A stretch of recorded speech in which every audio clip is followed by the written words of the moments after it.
que clasificó en 7 mapas de recursos naturales lo que llamamos la biofísica, la geografía física del Perú. 7 mapas de recursos naturales con un aliciente además, que encontró que solo 2 de los mapas eran los que no se encontraban en todos los departamentos o en todas las regiones. ¿Cuáles eran? Los energéticos, particularmente petróleo y gas, y el uranio, que particularmente está en la zona de Puno, el departamento de Puno. Pero los mineros metálicos, pastos, tierras agrícolas y bosques, si lo que se trataba de hacer era una planificación ecológica fundamentalmente, usando y manejando racionalmente los recursos naturales en las cuencas, ¿no es cierto? Y por lo tanto, de allí establecer una política de desarrollo y de uso de estos recursos naturales. Las zonas económicas y ecológicas fundamentalmente abordan y recogen esto. Y lo que avanza el MINAN es saber los impactos que ahora tiene eso en el cambio climático. Y por lo tanto tiene que verse qué tipo de recursos, qué tipo de tecnologías son las que deben, qué tipo de energías son las que deben usar. Es el añadido de hoy. Pero lo esencial es la ONER. Y ahora fíjense la comparación que quiero decir con mi visión de vivienda. La ONER nos advertía de que uno de los mapas de recursos naturales, sobre todo en los suelos, eran las tierras de protección. Él insistía de que había tierras de cultivos en limpio, tierras permanentes, etcétera, pero clasificaba las tierras de protección. Se entiende, época incaica, de que las tierras de protección, que son tierras sin uso agrícola, deberían ser para vivienda. En otras palabras, si hoy rige el sistema y la PCM es órgano rector de este sistema en la ley nueva de desarrollo territorial, de gestión y ordenamiento, no podríamos darle autorización al vivienda para que haga, ¿no es cierto?, viviendas, urbanización en zonas que no sean clasificadas previamente como tierras de protección. Sintomáticamente, gran parte del problema de todos los complejos urbanos y viviendas que se han levantado en las tierras agrícolas. Es decir, lo que hemos hecho es atentar contra el propio desarrollo agropecuario, agroindustrial del Perú. Y peor aún, frente al problema de seguridad alimentaria fuertemente.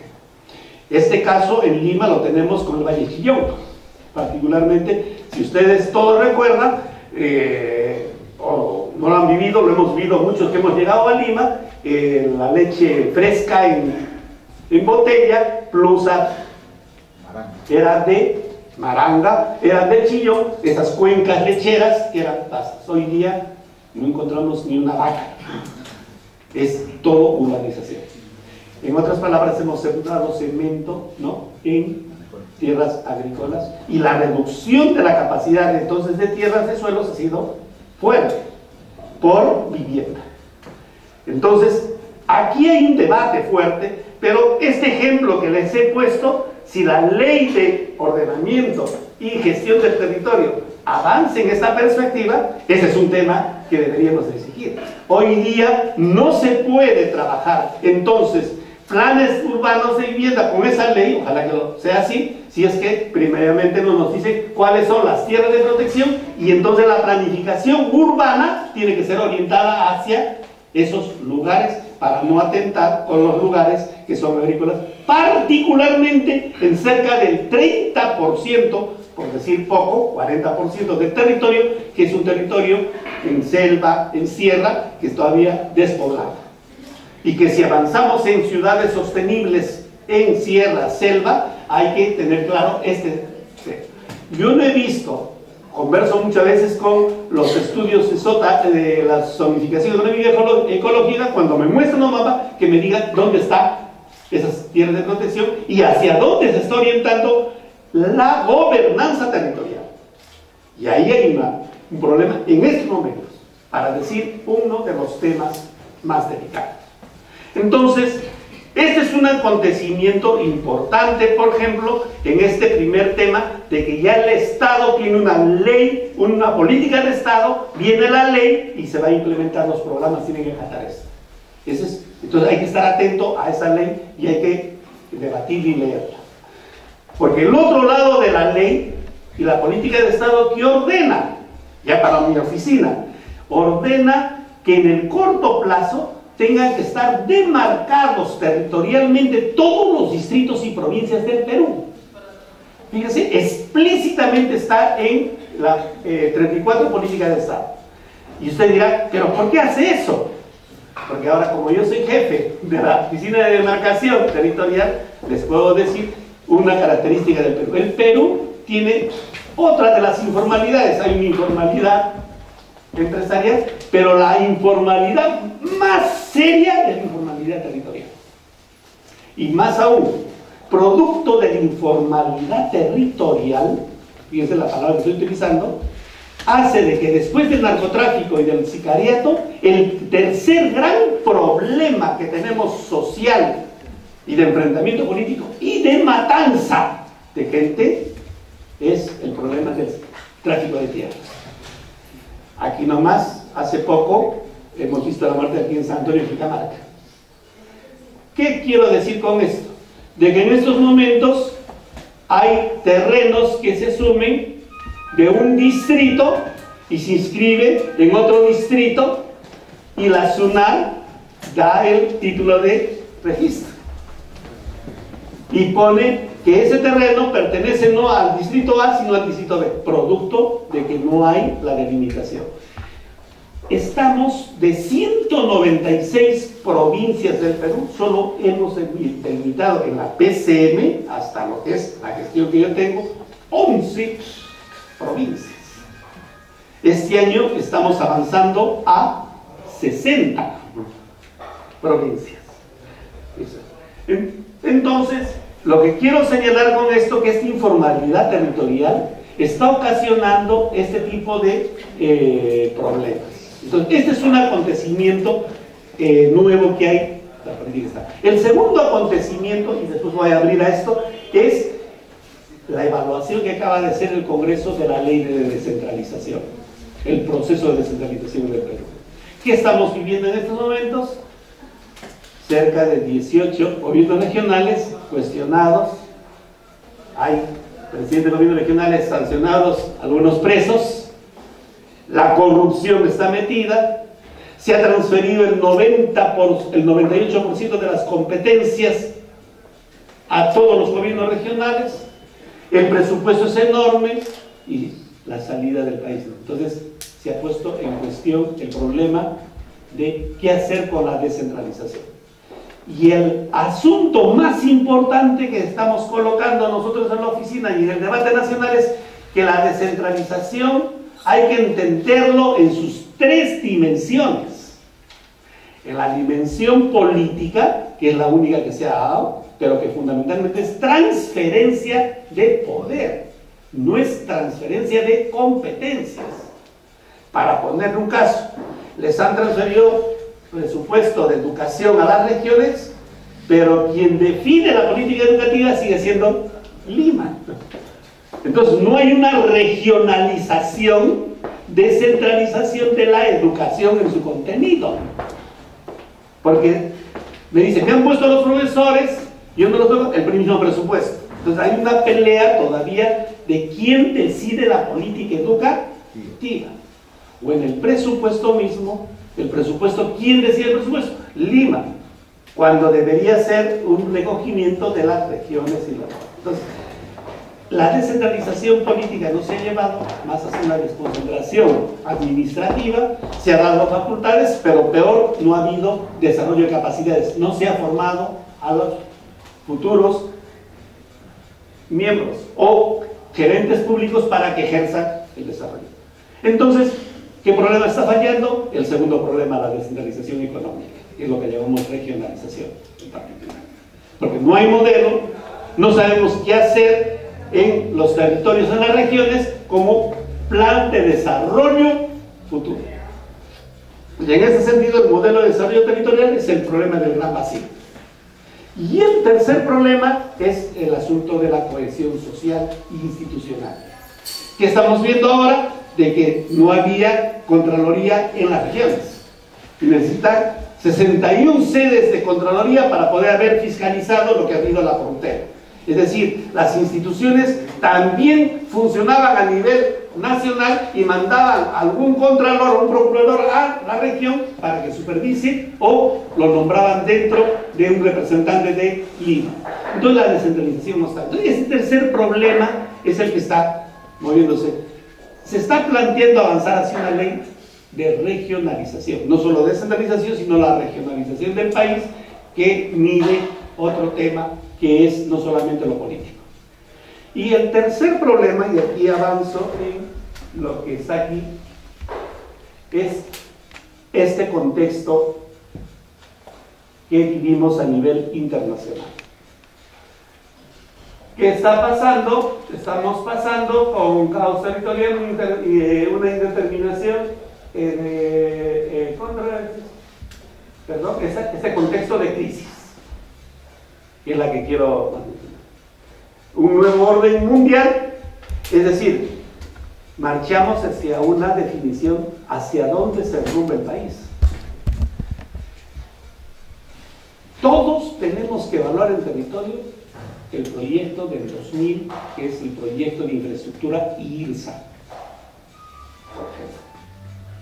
Porque sintomáticamente no hemos estudiado provías, territorios, en función de este proyecto IRSA, que es el que, por ejemplo, en el nuevo orden mundial, ¿a qué tiende? Tiende hacia los países del BRIC, que es Brasil, Rusia, India, China. Y mira, el Perú lo está orientando hacia la Amazonía, fundamentalmente.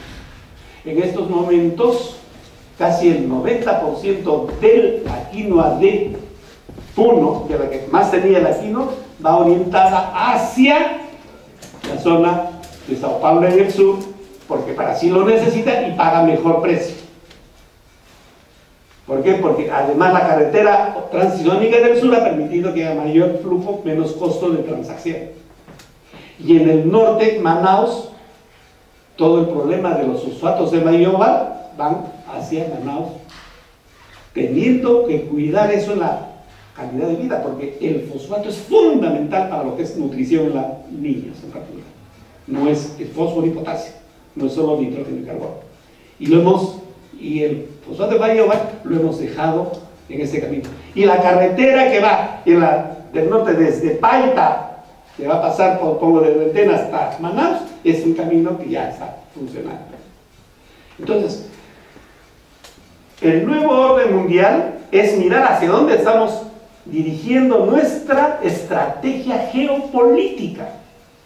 Le hemos estado dirigiendo hacia Europa, hacia Estados Unidos, en este caso hacia Brasil o hacia Asia. Todos decimos que la crisis, el crecimiento económico se debe gracias al crecimiento de China. Pero China tiene un asentamiento en América Latina, en Brasil. Y ya Chile ganó. Entonces, en esa estrategia territorial, la interrelación territorial del distrito, la provincia, etcétera, tiene que ser comunicada fácilmente. Entonces, esto es lo que queremos decir cuando hay que entender que no hay dependencia de un solo foco. Y ese es el conflicto que tenemos hoy entre estos países, llámese la multipolaridad, que en otras palabras llamamos. Pero por otro lado, tenemos toda esta crisis, ¿no es cierto?, climática, energética, en donde este problema del petróleo y del gas ya comienza a tener una respuesta por el lado de Estados Unidos, ¿no es cierto?, con el esquisto. Que dicho sea paso, nos pone en un contexto de contaminación diferente. Porque mientras el petróleo da emisiones hacia el capa de ozono, el esquisto complica el subsuelo. Y en el subsuelo, con desglaciamiento de 30% de desglaciamiento en el país, todo el agua está depositando debajo. Y por lo tanto la contaminación del agua y del subsuelo es un riesgo que hay que evaluar, por más que el precio del gas del esquisto está a $1 y el petróleo del esquisto está vendiendo a máximo $25 el barril. El petróleo del otro es 80, 120. Entonces, comparativamente, ¿no es cierto?, es fuerte esto. Y hemos visto ya la tentación de que allí comienzan a pensar en el problema, sacar fuera el petróleo, no al gas, cualquiera que sea el motivo, y meternos a una política de tratamiento del esquisto. Entonces, la crisis del tema energético aquí es un problema que hay que contemplar seriamente, porque no tenemos la matriz energética, ¿no? Tenemos el problema, hemos dejado eólica, tenemos una ventaja en el caso de la crisis energética de todavía utilizar las hidroeléctricas, y dos, en el caso de las no convencionales, tener el proyecto en el Ministerio de Energía y Minas sobre las famosas celdas solares que estamos utilizando a nivel de comunidades, porque sí se ha avanzado en lo que se llama la utilización de energía solar para dar luz a colegios y casas de pequeños poblados, más de 2.000, y la perspectiva es 400.000 en la expectativa. Se ha avanzado eso, pero es muy pequeño el tema aquí. Y entonces la crisis energética está todavía en capacidad, siempre manejemos todo el problema del agua y esto. En el caso de la crisis alimentaria, ahí ya lo hemos señalado, que hay un problema de ley de acondicionamiento territorial, como estamos haciendo los planes urbanos, por un lado. Por otro lado, abandonamos hace tiempo, 1968, el famoso debate que tuvieron los agrícolas y agrónomos. ¿Cuál era? ¿Ampliación de frontera agrícola horizontal o la ampliación de frontera agrícola vertical? La decisión en la época del gobierno militar de Velasco fue vertical, con dos planes: el plan REATI, que era recuperación de tierras en la costa, con proyectos de ingeniería hidráulica para resolver el problema de canalización del agua, porque había salinización por exceso de agua, porque se dejaba, como estamos dejando el río arriba, y el plan MERIS era la recuperación de tierras por andenería para contener, ¿no es cierto?, todos los huaicos que destruían tierra. Ni uno ni otro. Los guaruguaros, los famosos andenes, no hemos trabajado eso con seriedad, y más aún, visión agrícola, habría un debate, se abrió también entre lo que es el eucalipto y el pino, porque hemos tenido una política del eucalipto que es gran erosionador de suelos, a diferencia del pino, que sin embargo el eucalipto es más rápido en la siembra, etcétera, aprovechable, que el pino, pero sin embargo hay una diferencia en función de tierras. Alfaro, en un libro que tiene él, cuando hace el estudio de cuencas, se dice 200.000 tierras en la costa y 200.000 tierras en la sierra se pierden por salinización o por erosión anual. Y no nos extraña que de 7.600.000 hectáreas de tierras que tuvimos en la reforma agraria, porque teníamos una capacidad de 7.600.000 hectáreas para enfrentar la producción agropecuaria, hoy día no estamos hablando de eso, porque ha bajado enormemente, ¿no?, la capacidad de tierras para orientación agrícola. Y entonces, ¿cómo la hemos reemplazado? Con los grandes proyectos de irrigación, que son carísimos, como el de Majes, $10.000 por hectárea, la irrigación más cara del mundo, para un poco de recuperación. La de Chavichi misma, y lo que ahora nos lleva a decir que en la costa tenemos 1 millón de hectáreas para Chiclayo, Trujillo, para hacer potencia, pero es 1 millón, de 7 millones que ha pasado. Entonces nos ha costado miles de millones de dólares de inversión en lo que es ampliación de frontera agrícola horizontal. Entonces la dependencia alimentaria está fuerte, y aquí la reflexión, entonces, frente a esa crisis alimentaria, ¿cuál es la seguridad alimentaria que planteamos ahora?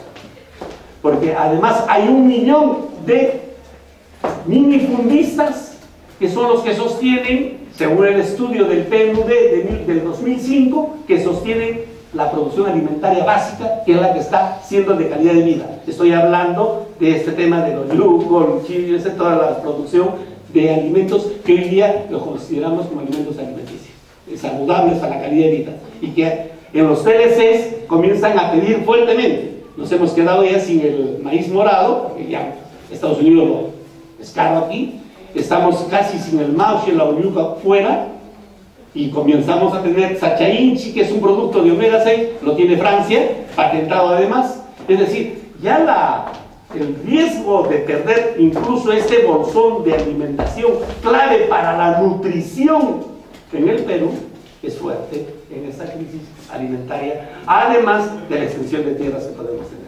Entonces, esta situación de crisis va acompañado de todo este tema del financiero, evidentemente, baja del PBI, la recesión puede venir si es que no comenzamos a reflotar. Por ejemplo, en minería es cierto, ha bajado la inversión, pero también es cierto que cada vez con la tecnología se necesita menos empleo y los precios cada vez son más complicados, y con la nanotecnología menos materiales.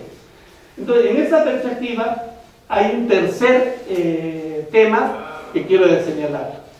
Decía, el tema de la ley 34 de política de Estado, el problema de la centralización, y este es el tercer tema que está aquí. El 2000 estamos en una situación de transición.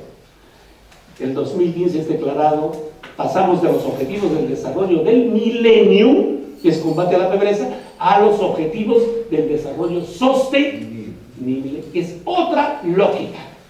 Y esto, el COP20 de este mes de noviembre, lo que va a abrir es ese debate para ya firmar los nuevos acuerdos que cambian totalmente las políticas públicas en términos del país. Por ejemplo, ya el objetivo de desarrollo del milenio decía combate a la pobreza desde el punto de vista económico. ¿Qué significa económico? Que cada pobre extremo, cada pobre crítico pudiera tener un mínimo de plata.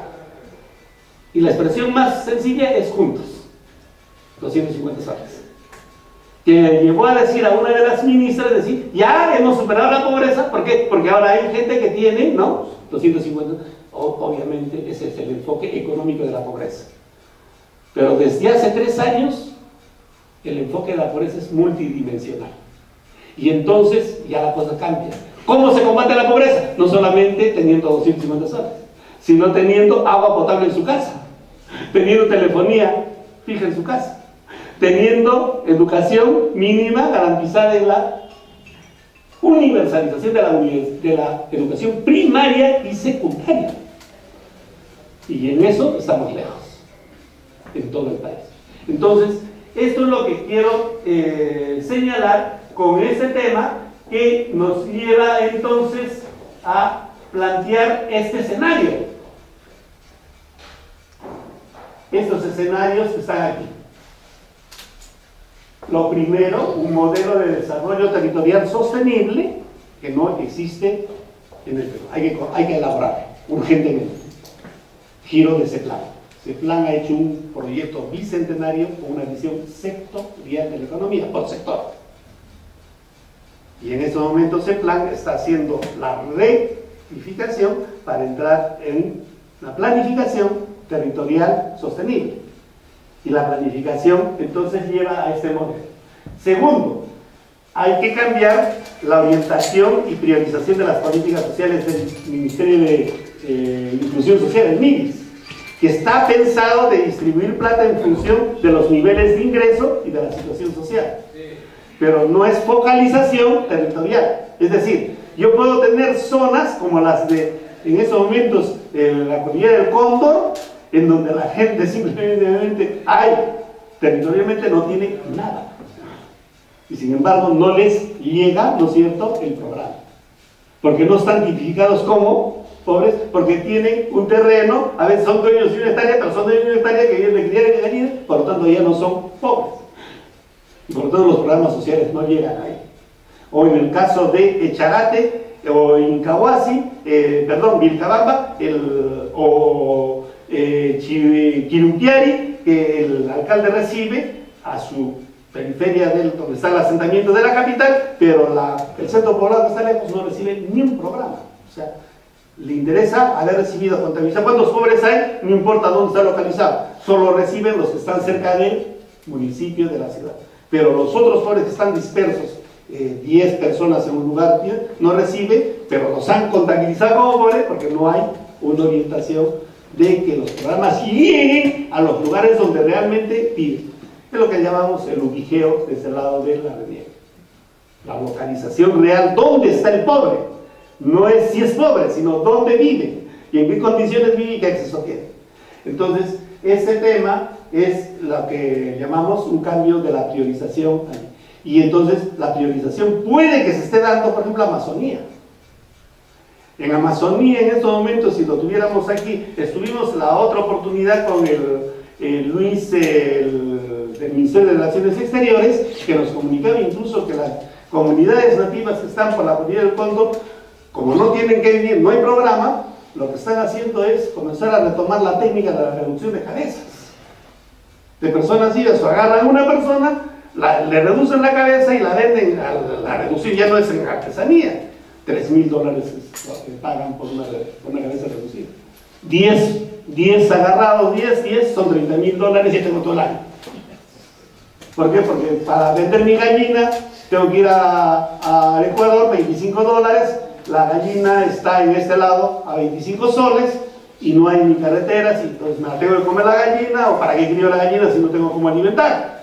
Es decir, no hay comercialización. Entonces estas cosas que estoy señalando están sucediendo hoy, y el Ministerio de Relaciones Exteriores por eso mismo dice que hay que hacer ahí 81 ciudades, necesitamos tener 81 distritos en todas las fronteras, necesitamos 81.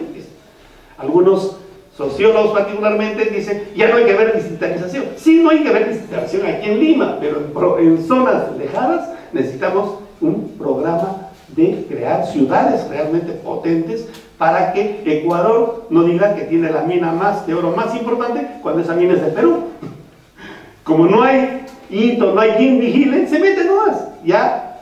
Y lo tenemos en las fotos que mostraba el responsable de fronteras del Ministerio de Relaciones. Entonces, esto es lo que quiero decir con la desigualdad. Y entonces, la relación demografía, población y territorio es otro tema que nos trae. La ciudad de Ancón aquí, en estos momentos, se dice que a 2021 Ancón, que está creando la ciudad, puede llegar a cerca de 1 millón a 3 millones de habitantes. ¿Dónde van a vivir? ¿Dónde se va a proyectar eso? ¿Cuánto de presupuesto se necesita si el Ministerio de Educación dice tenemos que universalizar la educación primaria? Si ustedes tienen aquí un alcalde y le dice, ¿usted ha universalizado la educación primaria? No sabe, porque es un dato. ¿Cuántas niñas y niños en edad escolar primaria, en rural y urbano tienen? Y pregúntenle cuántos colegios y cuántos profesores necesitan. Ese dato nomás no lo tenemos. Y entonces, tener un problema de población tiene que estar ligado a la capacidad de que haya territorio para que esos colegios, y además el problema de la capacidad de tener los profesores y el presupuesto adecuado para universalizar la educación. Y eso no lo estamos trabajando. Y esto mismo de población y territorio es cuántos van a trabajar, qué empleo vamos a crear en toda la zona, cuántos van a nacer jóvenes que están en la edad de trabajar. Y entonces ahora, cuando uno va con el Ministerio de la Mujer o con la Comisión Multisectorial de Política Poblacional del Perú, y hay una clasificación nueva de los N y N. Ni trabajan ni estudian, que es el gran problema de la juventud. Por si acaso, en el programa que yo dirigí en la Unión Europea, una de las metas que tuvimos en el programa de prolaptos aquí en el Perú era simple y llanamente priorizar toda la plata. Se dio 36 millones de euros, priorizar a dar educación técnica superior a los jóvenes que no trabajan en esto, porque ahí está el cultivo de lo que hoy día vemos en estas bandas, esta delincuencia y todo el problema. Entonces, no hay una política clara de demografía, población y territorio, porque no tenemos el modelo territorial, no hay ordenamiento, no tenemos una política de población que se mire en función no de cuántos nacen, cuántos viven, sino qué necesitan, qué profesiones, etc. Y ese es un tema que hay que comentar. Y en este sentido, entonces, el concepto que se está trabajando ahora es de repente no meternos al tema de distritos, provincias, sino comenzar a hacer una evaluación si todos los distritos y provincias que tenemos ahora podemos tipificarlas como ciudades sostenibles. ¿Qué es una ciudad sostenible? Y ese es otro debate. Porque ya comenzamos a trabajar, por ejemplo, 6 variables, 28 a 30 indicadores de lo que se llama hoy día las brechas de desigualdad territorial social que existen. Solamente hacer un estudio de brechas. En ese sentido, en un distrito, ¿cuántos colegios tiene primaria? ¿Cuántos se necesita? Y la brecha entonces es esa. Es en línea base. Y no tenemos línea base. Entonces la ciudad, ¿qué tipo de internet necesitamos? ¿Qué tipo de...? Entonces este es el concepto que se tiene allí. Y finalmente, esto tiene que estar ligado a esta tentación. Como hay plata, la forma de acceder a programas sociales sin presupuesto es pasando a distrito, pero previo distrito me formo centro poblado. ¿Saben cuántos centros poblados están establecidos en el INEI? En el INEI, 160.000 centros poblados, de los cuales hay 4.000 que son candidatos a distrito. Estamos con 1.845 distritos. Obviamente yo estoy creando en el BRAE, estoy creando 80 más 20 en Guayaga, en BRAE, más 10 en el BRAE, échenle, súmenle esto y llegamos cerca a 2.000 distritos que son necesarios ahora, desde mi punto de vista. Pero hay candidatos 4.000. ¿Pero qué criterio hay de la categorización de centros poblados? ¿Saben cuál es el criterio? Población. 150. Mal, pues, porque tiene que estar, no en ese criterio, tiene que estar en ese criterio de lo que llamamos el asunto, y aquí, de esa relación población, territorio, demografía, necesidad, visión de país. Si no, vamos a complicar. Entonces, es urgente hacer un replanteamiento de la categorización de centros poblados que está en manos de los... Y que el afán electoral además es bien sencillo. Porque ahí yo creo mi distrito para mi candidatura segura y tengo mi masa. Por eso que ahí la institucionalidad política hay que hablar.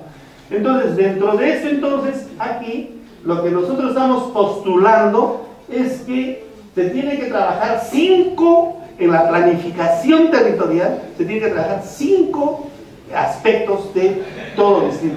Evaluar eso. Por ahí pasaríamos la evaluación. En primer lugar, ¿qué ciudades son las que existen dentro de estándares? Aquí podemos hablar en Lima, sí, de varias, pero vamos al BRAE, vamos a la sierra, y algunos que son distritos y provincias ya no pasan ni por pueblucho, ¿no es cierto? Tiene que reducirse a ser centro poblado de repente, porque le han dado la categoría solo por dimensión de la... No está poblada, no tiene nada. Entonces, hay que hacer una nueva planificación del concepto ciudad. Entonces, la arquitectura, la visión, dónde vive, con qué condiciones vive, etcétera, es importante. Y cambiará la lógica de cuánto agua necesitamos, cuánto de luz, cuánto de ingeniería sanitaria, carencia, ingenieros, colegio de ingenieros, carencia fuerte, ingenieros sanitarios fuerte. Es una debilidad fuerte, necesitamos fomentar esa carrera, como los geólogos. Ahora, el tema de subterráneo, muy pocos hay, casi no hay, y ahora se necesita fuerte con teledetección además, hacia abajo, ¿no? Que es ir con sondeo, simulación. La segunda es trabajar las cuencas hidrográficas, recuperar lo que se pueda. Las cuencas hidrográficas, sobre todo en el eje agua, ¿no es cierto? Y en un tema de espacios de desarrollo. Aquí, en esta lógica, entra muy bien la política de mancomunidades, de coordinación interregional. Porque ya no podemos decir que se puede planificar por cuencas. Lo que hay que hacer es hacer que las ciudades se involucren todos una, distritos, provincias que coordinen entre ellos para un uso racional. Tiene que cambiar la lógica de los ZE, entonces. No tiene que ser un ZE para Cajamarca, no, de repente tiene que ser un ZE para 3 cuencas que comprenden Cajamarca, Amazonas, San Martín, porque están en 3 cuencas. Y ahí establecer programas que nos ayudarán a una nueva regionalización del territorio. Y además, con ese criterio tiene que introducir de zona de producción. ¿Qué es zona de producción? La especialización productiva. Porque algunos cultivan fosfatos, otros frutas, otros tienen minería, entonces hay que complementar y hacemos el circuito productivo integral en economía. Entonces hay que pensar economía fuertemente, ingeniería económica fuertemente. Lo tercero, entonces, hay que entrar ya a desarrollo económico, valor agregado, parques de innovación tecnológica, innovación, competitividad. Y ahí la universidad tiene que jugar un rol importante. ¿Cuántos parques de innovación tecnológica tenemos? Ni uno. Está construido en Piura uno. ¿Cuántos centros de innovación tecnológica tenemos? Cerca de 20, 10 públicos y 10 privados. ¿Para qué sirve? ¿Cuál es la diferencia entre uno u otro? Es importante. ¿Cuántos conglomerados productivos tenemos? En conglomerados, en mi estudio que he hecho para el CEPLAC, hay 48 cadenas sin posibilidad de 5 ejes de conglomerado muy potentes ahorita, pero no lo hemos trabajado en esta perspectiva. Por ejemplo, para informarles, nosotros estamos creando distritos cerca de ahora para esta zona del BRAE. Mi oficina ya tiene, en estos momentos, tiene 10 proyectos que están en el Consejo de Ministros, ya para el Congreso, y entro en este semestre otros 10, pero de ahí estamos ya, hoy día acaba de anunciar la Premier de que se ha formado el proyecto de BRAE, ya no es la política de BRAE, sino el proyecto de BRAE para hacer un desarrollo de reconversión productiva, y vamos a trabajar, me han comprometido un poco, hay un parque de innovación tecnológica. Si les trajera yo ahorita un café de primera, así de exportación, lo está produciendo Incahuasi, en la zona. O el cacao, o la palma, está entrando poco a poco, y entonces hay una política que puede ser revertido allí fácilmente y de valor agregado. Porque puedo dar precios de lo que está costando el café en la zona y el café aquí. Para que tengan idea, un café gourmet de primera en zona del BRAE, usted lo puede conseguir a 3 soles el kilo. Y están felices los agricultores. Y aquí lo puedo vender a 51 soles. Así. Fíjense la diferencia. Y todo es un problema de cadena de valor. Entonces ahora estamos entrando a cerrar cadenas de valor aquí. El concepto de cadena de valor y cadena productiva. Y conglomerado. Eso es lo que quiero decir con este tema. Y por lo tanto aquí hay que hacer corredores económicos, que ya lo tuvo el proyecto PRA. ¿Qué es el corredor comercial económico? Es todo un trabajo de hacia dónde van los mercados. En eso acabamos de aprobar un proyecto desde la Universidad de Ingeniería hacia el gobierno regional de Huánuco, de pasar papa amarilla, papayas, de Huánuco hasta Manaus, porque es la zona más rica y mercado seguro. Por supuesto que la podemos poner eso a Lima, a la región, a todo el país. Eso es una decisión. La tentación que tenemos es de vender hacia afuera todo, quebrando la seguridad nacional alimentaria. Ese es el riesgo que tenemos. Entonces hay que trabajar en dos estrategias, hacia afuera y desde dentro. Entonces, ese trabajo es corredores económicos y, repito, política de carreteras. Como cuánto de estudio de provías, qué carreteras están haciendo provías, ¿están intercomunicando las zonas o la están haciendo a criterio? Ese es un tema. Entonces hay que entrar en la política con ingeniería civil y con el Ministerio de Transporte, de decir por dónde se orienta la comunicación. Y finalmente, este desarrollo logístico, que es todo el problema de no hay ni almacenes. 30% de la producción que viene de provincias al mercado, incluso Santa Anita, 30% se pierde por mal embalaje. O sea, las papayas llegan en unas cajitas que están así, ya mazamorra, 30% de la producción. No tenemos una capacidad logística de mantenimiento. El espárrago, perdíamos por cada kilo $1 solamente por conservar entre 14 de temperatura y 8 de temperatura, porque entre ese lapso por encima de eso, el espárrago tiene hongo.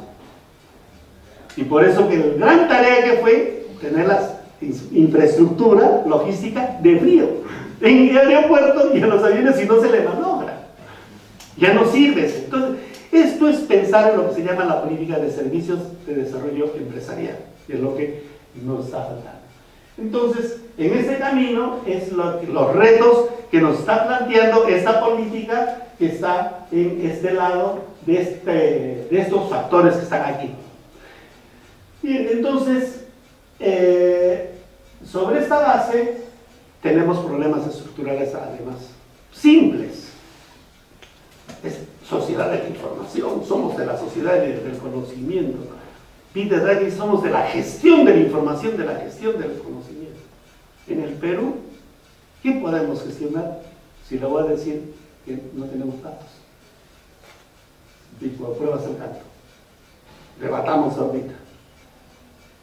Ingemet, que puede, Ingemet, el 72 era respetable, porque tenía un inventario de datos, banco de datos y sistema de información sobre el potencial minero no metálico. No estoy hablando metálico, no metálico.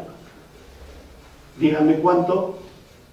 La pregunta es, ¿tenemos litio hoy día?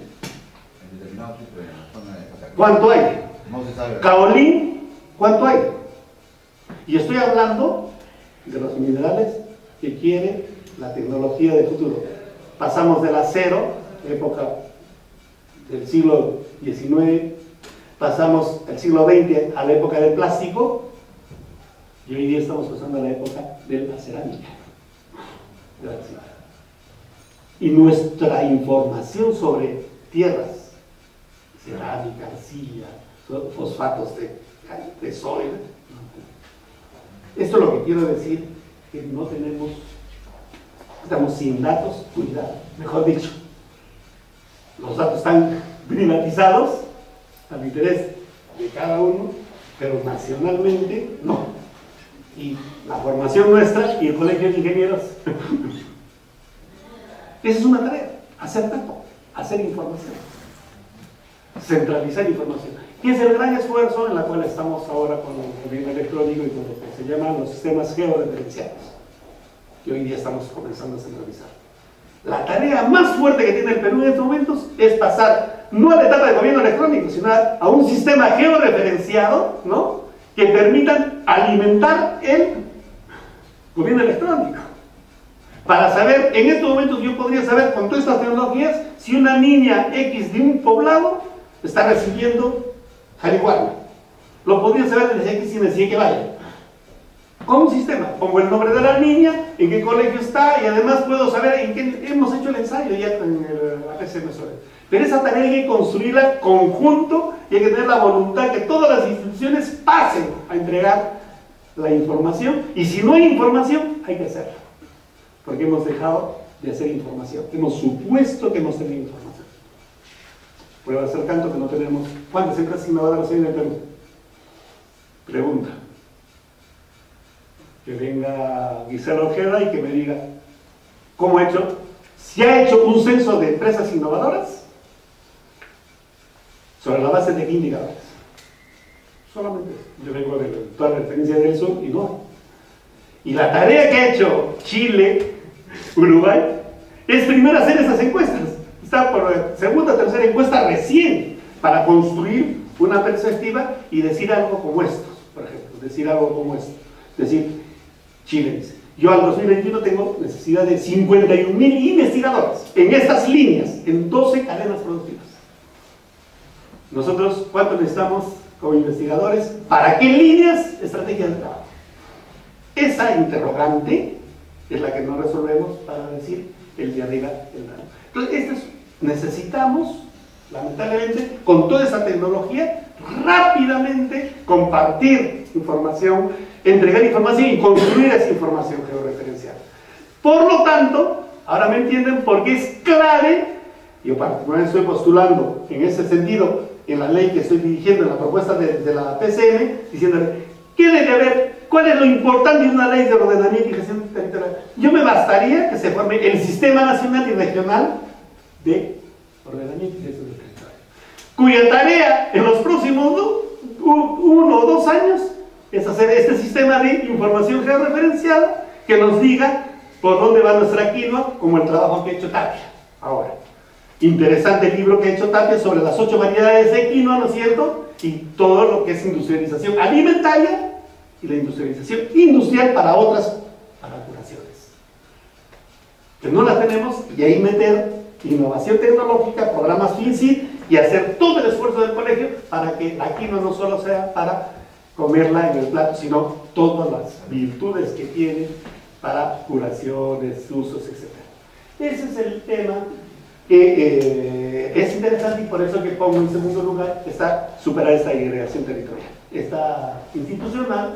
Y entonces, mientras tanto, el compromiso que se tiene es cortar todo el problema de la informalidad territorial con esta demarcación. En mi caso es un compromiso que ya lo sabe la Premier y lo hemos puesto al país y lo estamos escribiendo permanentemente. El 2016 yo tengo que terminar, si me quedo, obviamente, si me da la confianza, tengo que terminar yo el tema de por lo menos el 80% del territorio lo he demarcado. Ya. Entonces eso pone unas líneas determinadas como para poder encarrilar, y por eso que esto es fundamental ahora, y felizmente que ha salido la política 34. Y en ese camino el problema es ahora construir modelos de desarrollo, polos de desarrollo, economía, producción, valor agregado, y hay que tomar la atención de evaluar, sugiero al colegio, un debate que tenga si realmente ese plan de diversificación que se ha presentado es parte de esto.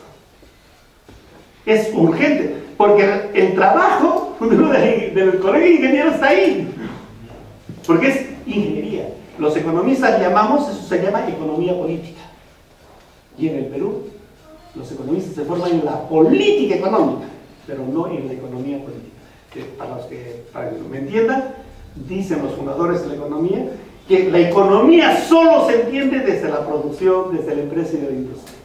No se aprende desde el manejo de la inflación, de la recesión. Eso es instrumental. Todos nuestros economistas en general son formados en macroeconomía y muy pocos en economía política, en esto. Y por eso que estamos en el puesto 124, acabamos de tener el ranking de economía, en el puesto 124 en investigación y desarrollo. Pero estamos en los primeros puestos, ¿no? De los primeros 60, 50, en macroeconomía. Pero en innovación estamos en el puesto 121, es decir, estamos en ese lado de la fregada. En educación, la matriz educativa, desde el año 90 se ha invertido, ahora que estamos con la ley universitaria. El proyecto TANI decía, la matriz de la universidad tiene que ser, de todos los países, 30-70. 30% de profesiones humanísticas, que me respeten, no es que nosotros sean no humanísticas, todos tenemos que ser valorizados. 30% de carreras humanísticas y 70% de carreras de ingeniería. Y en el Perú es al revés. Al revés. Por lo tanto, uno de los temas urgentes es vocaciones de científicos y ingenieros. Pero esa vocación no es un problema simplemente decir, bueno, investiga y tienes plata. No, la investigación es toda una actitud y no sabemos investigar. En la uni, yo soy profesor de la uni, estamos para poner una prueba, más que ingresar por el lado de esto de ser, pintando los exámenes difíciles, es poner una prueba si hay actitud de investigación, porque la universidad se distingue de la educación no universitaria en lo que es la capacidad de investigación. Se va a la universidad a investigar, a crear conocimiento. Pero aquí vamos a la universidad a ser operadores. Y por eso que, si me preguntan a mí dónde puedo hacer un buen manejador de tornos, etc., TechSoup. ¿Para qué te vas a meter a la uni, a la universidad, a la facultad de ingeniería mecánica? 5 años, 3 años tienes plata, buen sueldo y bien preparados en automatización además. Y miren, ahora ha creado la universidad, la UTEC, ¿no es cierto? ¿Para qué? Para hacer investigación. Y uno de los decanos es el jefe del MIT, del Instituto de Massachusetts, que se viene ahí a dirigir desde el Silicon Valley, ¿no? Ese gran parque de innovación, parte de la producción, para investigar. Entonces, la actitud de investigar no lo tenemos los docentes, no lo tenemos los estudiantes, y está, dice, en el proyecto TANI se resuelve hasta tercer año de secundaria. Si en tercero de secundaria no se crean esas facultades, y entiéndanse por eso que los coreanos a los 15 años ya tienen como edad para ser empresarios. Más o menos de los modelos educativos están en este terreno de este problema, que es no solo de diseño, no solo de manejo, no solo de industria, sino de academia fundamentalmente, y de vocaciones. Entonces, en ese sentido, obviamente estamos en un retraso tecnológico, no en términos de que no haya tecnología, la tecnología está. Hoy día hasta las impresoras 3D ya le permiten hacer Fab Lab en casa. Ya lo tiene usted. Pero para eso, para hacer un Fab Lab en casa, usted tiene que ser un experto en simulación de procesos. ¿Cómo enseñamos? Estamos a las cosas arañando el Excel, el Access y los sistemas de expertos, muy pocos CAD, CAM, SIM, CRM, ERP, todos esos sistemas de expertos no los manejamos y deberíamos, por eso decimos en la universidad, para salir de la universidad, ¿qué tienes que hacer? 3 idiomas y 12 sistemas de expertos en gestión, porque si no, no puedes ser profesional. Pero a las justas arañamos con Access. Si es que arañamos con Access, es logística. Entonces, este tema, hay tecnología, hay hardware, hay software, pero necesitamos el humanware. Ahora, fuertemente. Y ese es el gran problema, porque ya lo tenemos aquí. Entonces, este es el asunto. Y por lo tanto, aquí hay que ir trabajando, entonces, como una estrategia, este tema de hacer que el territorio no sea manoseado por razones electorales. ¿Cómo se ha creado Pucusama? Miren, ¿no? Aquí, en el sur, no tiene ni ley de creación. Me están pidiendo que yo te marque ahorita. No tiene una ley de creación, tengo que hacer otra vez el trabajo, como cuando metieron la intendencia desde los españoles. Es increíble. Estoy con un problema de San Isidro Magdalena. Y encontré, dentro de poco van a ver, dice que me gano el premio Nobel si ya soluciona ese problema. Ya detectamos por dónde va la del intendente. Hemos tenido que escarbar, escarbar. ¿Por qué? Porque las leyes de creación dicen todo menos lo que tienen que decir en lo que se llama el lindero, que es un sitio. Entonces, esta visión populista de la autoridad del territorio es muy fuerte porque las políticas van funcionando en criterios sectoriales, sociales y no territoriales, que son las que sostienen. Y finalmente, hay un problema de cultura territorial. Es un problema cultural fuerte. Es de ética, de cultura, de manejo del territorio, de lo que defendemos. No tenemos una conciencia de valor. Un día estaban, cuando comenzaron las casas en Chillón, San Martín de Porres, un día había una marcha contra el encarecimiento de la vivienda. Hicimos una entrevista a los dirigentes que estaban haciendo la marcha. ¿Qué ha pasado? No, es que nos cobran caro el cemento, el cascajo para esto. Ah, sí, hicimos un tema de antecedentes. ¿Sabe qué había pasado? De que estos mismos pobladores habían pedido a gente alrededor que no trabajaba que les botara la piedra les estorbaba. Y hubo un tipo que dijo, yo la recojo la piedra, pongo un bolino y hago un cascajo. O sea, mi criterio de hacer esto, el reciclaje. Es tanto similar como esa reflexión que hago de la cultura territorial y productiva.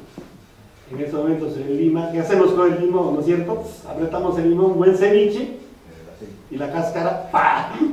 Y ese es aceite esencial, jabón Lux, jabón Palmolive, que tiene belleza. No, pero estamos votando. ¿Quién lo recoge? ¿Quién lo procesa? El cambio tecnológico también. Tarros de leche, los tarros de leche, el tarro, 50% solvente todos los días, lo voto, ¿no?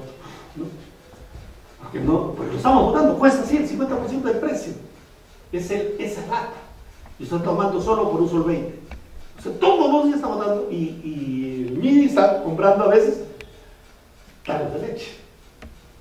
Es decir, este es más o menos el tema que tenemos en temas de cultura y hay que entrar entonces a fuerte educación, fuerte concientización, a fuerte, digamos, identidad de lo que llamamos ahora entonces todo esto es lo que enmarca de cierta forma las políticas y tenemos estos dos problemas además que es de más allá. Doctor, en su beneficio de, por ejemplo, el reciclaje, de ver que los políticos no brindan en lo que es el aspecto de arbitrios o algo, en beneficio del contribuyente. si hubiera una contra beneficio también para el contribuyente también ayuda a este reciclaje, que es lo que siempre lo veo. Por ejemplo, lo que ha hecho la Universidad de Texú, José, ha sido que él ha tenido desde sus padres experiencias en lo que antes ellos compraban mineral, porque yo he trabajado en minería y sé que efectivamente sabían lo que necesitaba el pequeño minero, entonces fueron creciendo ellos a la necesidad que tenía el otro. Por ejemplo, en el caso de Ingemet, si yo tengo los recursos y de exploración, los ingenieros geólogos y todo, ¿quién se lo lleva la información? Son los más cercanos que están en Ingemet, o sea, los empresarios. Yo soy promotor, pero dice, bueno, compadre, me das el informe que me tengo y me beneficio yo, pero los apoyo a ustedes. Entonces, efectivamente, es solamente un grupo, no todos tenemos la información. Si usted ve la historia de cómo se hizo las empresas mineras en el Perú, desde Cerro de Pasco, ¿quién fue? Don Alberto Benavides estuvo como el jefe de geología, de recursos. Entonces yo tenía toda la información para poder verificar en las zonas donde había el mineral. Entonces, hay una cosa que, muy bien, yo puedo decir que en el Estado se puede utilizar bien, pero eso no es un abanico abierto, es para una sola determinada. Entonces, eso es un poco relativo, cuando uno tiene la experiencia en el campo. Correcto. Lo cierto es de que no hay conciencia del valor de las cosas. Y por eso que cuando estuvimos con ONER debatiendo, y ahora lo vamos a hacer de la oficina, de dirección, vamos a hacer una cosa. Estamos produciendo ahora en la oficina cerca de 196 diagnósticos prospectivos provinciales, y uno de los mapas que vamos a hacer ya no es el mapa de recursos naturales, sino el mapa de aplicación de usos industriales de los recursos, de todas estas cosas que están aquí. Y eso nada más, colocado al colegio, abre fuertemente la innovación. Porque es hacer que el niño diga, esta piedra, con esta piedra puedo hacer cerámica, con esto puedo hacer artesanía, con esta cáscara puedo hacer esto. Y después viene ya el programa en universidad de dotarle de... Entonces, ¿se dan cuenta? Solo esto, no sabemos para qué es la tuna, qué es la cochinilla, el gran milagro de la tara, el tanino de la tara que ha hecho que tengamos liderazgo en calzado, porque el tanino es un ablandador de calzado que nos ha creado el calzado Lancal y que lo hemos competitivamente roto a Bata y a Bostoni, el calzado italiano. Y ahora la tara es goma de tara, que es el gran elemento de conservación de alimentos para que no haya los cancerígenos. Es decir, estas cosas que están así teniendo, tanto como lo decía la otra vez, la harina de pescado, ¿no? Es omega 3 y la estamos dando a los chanchos en lugar de dárselos a los niños, porque es el gran problema. Entonces, esta reflexión de no tener la conciencia de valor es un problema que debería ser muy difundido, y los ingenieros en este sentido tenemos esa es nuestra tarea, pues. Porque nuestra preocupación siempre es encontrar el uso de esas materias primas y darle esa capacidad de construcción a partir del recurso natural de una economía. Y eso es lo que no estamos haciendo aquí. Y entonces, ¿qué está fallando? Ese concepto que se coloca aquí de gobernanza territorial. Hay un problema de liderazgo, hay un problema de gobierno. El problema que tenemos en Perú es que hay que terminar con una clase gobernante y dirigencial que ya llegó a su tope, y necesitamos el tránsito hacia una clase empresarial que tenga una visión diferente. Eso es nuestra responsabilidad con los jóvenes y con nosotros mismos ahora. Entonces hay que construir esa capacidad. ¿Qué es gobernanza? Es visión, proyecto de visión, perspectiva, es gobernabilidad, capacidad de alianzas, y es viabilidad, preparación de gente muy preparada para los equipos gobernantes. Y eso es servir, intenta hacer eso dentro de todas las dificultades. Pero hay que hacer seriamente, más que el problema de carrera, hacer la clasificación de qué competencias y qué capacidades tienes. Y finalmente, lo que sí tenemos más posibilidad es que comenzar a hacer una gestión moderna y eficiente en todas las instituciones. Por ejemplo, el colegio ahora, y yo recuerdo así los dirigentes desde el 83, 85, nos comunicábamos por cartas, etc. Ahora ya es más fluido. Ahora podemos hacer esto podemos dirigirlo a todo el mundo tranquilamente. Y está ahí. Es decir, tenemos el e-learning, el Moodle ya, ¿no es cierto? Para hacer una aula, es una aula virtual, un colegio virtualizado en su expresión de difusión y de todo lo que está en los congresos. Y la riqueza que ha tenido es la biblioteca, que no la han rescatado todavía, y estaba ahí en la Avenida de Quito. Porque eran congresos como para señalar líneas de acción hacia los gobiernos, tanto como visiones, hay modelística y hay software para hacer esta modelística territorial, muy fácil. Y eso es lo que está haciendo ese plan. Entonces todos nuestros planes tienen que cambiar. Nuestros planes de desarrollo institucionales tienen que partir de una visión, ¿no es cierto?, prospectiva en primer lugar y de asentamiento territorial hacia donde van asentados los colegios, hacia dónde van dirigidos los colegios. ¿En qué lugares deben estar asentados los ingenieros agrónomos agrícolas en el país como masa crítica fundamental? Porque no todo es agrícola, tiene centros ahí, ¿no es cierto? Es una localización. Entonces, en segundo lugar, esa planificación nos orientará bien a la delimitación y demarcación, que es la oficina que tenemos ahora de DNT, todavía en estos tiempos, y esta delimitación, esta perspectiva nos dará el ordenamiento de un modelo de 6 dinámicas, de 6 subsistemas que llamamos, donde llamamos el ordenamiento. El MINAM no puede ser pues el órgano rector si es que se queda para medio ambiente. El ordenamiento es más desarrollo territorial, es decir, lo hemos dicho ya. Y entonces la organización es qué unidades, qué gobierno, qué gobernanzas, cómo están las unidades, distritos, provincias. Lima, por ejemplo, estamos debatiendo si debe pasar la Lima metropolitana, ya debería transformar en una región y por lo tanto los conos en provincias, porque 41 manejados es una barbaridad. Porque es otro criterio de replantearse la organización política administrativa de cómo administra una ciudad, que lo ha hecho muy bien. Y finalmente, la gestión del territorio es quien gobierna. Ya son los gobernantes que sepan a dónde van a conducir. Ese es, digamos, lo que yo quería un poquito. Aquí hay algunas ideas, además de que hay que hacer. Estamos metidos nosotros ahora en formular este modelo de desarrollo económico territorial, vendrá con nuestra oficina. Hemos creado una comisión multisectorial ya de cerca de 20 instituciones que ya están trabajando en conjunto en la Oficina de Diálogo y Sostenibilidad para que trate los problemas. Estamos trabajando ese tema de un observatorio territorial que vaya a la vigilancia territorial en un sistema georreferenciado muy fuerte. Y finalmente estos temas de avanzar hacia lo que llamamos un esfuerzo de identidad cultural con proyectos de desarrollo muy claros.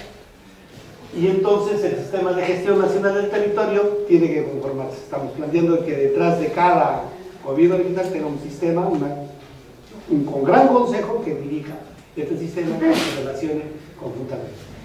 Y sobre esta base entonces ya viene, además, estamos en 2015, entramos a la era satelital por el convenio, acabamos de tener el satélite francés, con puede ser la crítica que es bueno, malo, han hecho mal negocio, ya lo tenemos, hay que meterse rápidamente ahí para jalar, porque ya tenemos que bajar, tenemos fotografía, nosotros estamos utilizando unos 100.000, Ecuador, Bolivia, la cartografía era hacia unos 25.000, y necesitamos a unos 5.000, mira, hasta para mirar la casa.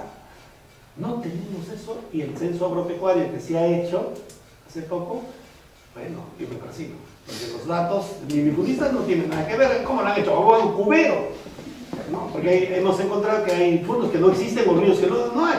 Es decir, esas cosas con tecnología se pueden. Entonces estamos en la era de teledetección, fuertemente, sensorización modelística, muy fuertemente hay que trabajar, y eso ya lo tenemos en mano. Y entonces hay que entrar nada más a un sistema georreferenciado, hacer un nuevo modelo de la lectura del territorio. Estamos haciendo un curso de prospectiva muy fuerte territorial, y finalmente todos los otros temas. Vamos a formar cerca en la intención de la oficina. Este año estamos con 105 primeros gestores territoriales en las 25 regiones. Pasamos el próximo año a otros 100, y la meta que tenemos al 2016 son 500, y la idea es 2 gestores territoriales por distrito del país. ¿Qué es un gestor? Es un motivador de idea. Después ya que se reduzca pero necesitamos gente que esté siendo articuladora, visionaria de esta dimensión social, territorial, económica, política, urbana, o equipos multidisciplinarios. Entonces, eso es lo que estamos haciendo, y entonces lo demás ya es educación. Miren, esto es lo que quería compartir con ustedes, es una tarea que la oficina un poco les he transmitido en cierta forma lo que es el proyecto de la oficina, que es de demarcación y organización territorial. Y en la página web, ese paso, me dan la relación porque todos los meses les puede llegar a ustedes el boletín ya ha llegado, y estamos llegando a este boletín que les puede interesar, no tanto porque yo lo tenga o no, está todo aquí establecido lo que está haciendo. Entonces, esta información va a ser enriquecida cada vez más con el observatorio, por eso se llama observatorio también. Entonces, le pediría que los correos de ustedes, y hoy día que ha salido el último número, ya pudiera haber tenido. Ya lo tienen 10.000 personas en estos momentos. Esto, que es muy ágil y que está en esos temas. Ya se está metiendo en esos temas, ¿no? Entonces, ayuda mucho y va cada vez a haber más o no. Eso sería lo que tendría y con ustedes, y después compartir el programa de formación, de registro de profesionales que lo hay. Bueno, ¿alguna consulta, colegas? Ingeniero, con respecto a la planificación de apoyo regional y del canon minero que se ha hecho de reforestación, por ejemplo, lo he visto en la zona del centro del país, en la zona de Guariaca, y como usted ha manifestado con respecto al cultivo y reforestación de eucalipto. En algunos casos se ha extraído eucalipto globus de Brasil, ¿no? Y se ha puesto en Oxapampa. No sé hasta qué dimensión podría ser el nivel, o se debe cambiar la reforestación con otro tipo de arborización forestal, ¿no? ¿Qué opina usted? Miren, lo que pasa es que el eucalipto ha tenido un arraigo con el INTEC. El INTEC hizo un trabajo muy interesante en la época que existía, hasta el año 80, que ha sacado hasta pomadas para combatir el ácaro de la piel de los eucaliptol, que se llama. Entonces lo trabajaron tanto que compensaba la erosión de suelos que no se medía con el uso industrial que ha tenido el eucalipto, hasta para lo que es las enfermedades bronquiales. Esa es una experiencia. Al final uno tiene que balancear. Lo que pasa es que se dejaba el eucalipto y se dejó de lado las obras de contenes de los muros de los andenes.